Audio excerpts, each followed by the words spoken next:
साताऱ्याच्या फलटणमधील खामगावमध्ये एक धक्कादायक घटना घडली आहे। विजेच्या शॉकनं एकाच कुटुंबातील चौघांचा जागीच मृत्यू झाला।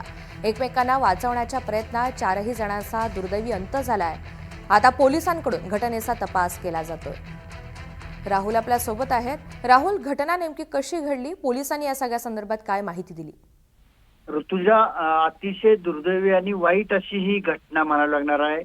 ही फलटण तालुक्यातील जे खामगाव म्हणून गाव आहे, या ठिकाणी एक इंग्लिश मीडियम शाळा आहे। या इंग्लिश मीडियम शाळेच्या शेजारी जे घर आहे, या घरातील एकाच कुटुंबातील चौघांचा मृत्यू झालेला आहे।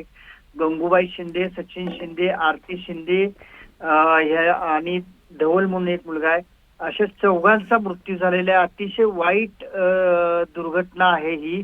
यामध्ये एकमेकाला शॉक लागल्यानंतर एकमेकाला वाचवण्याच्या नादात ही घटना घडली असावी, असं एकंदरीत सध्या प्राथमिक दृष्ट्या पोलिसांच्या नजरेतून दिसत आहे।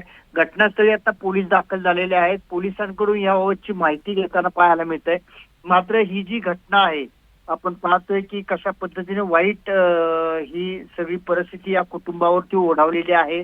4 मृतदेह एकाच बाजूला ठेवून आता सध्या आक्रोश गावाचा कुटुंबाचा पाहायला मिळतोय। नातेवाईक मोठ्या प्रमाणात जमा झालेले आहेत।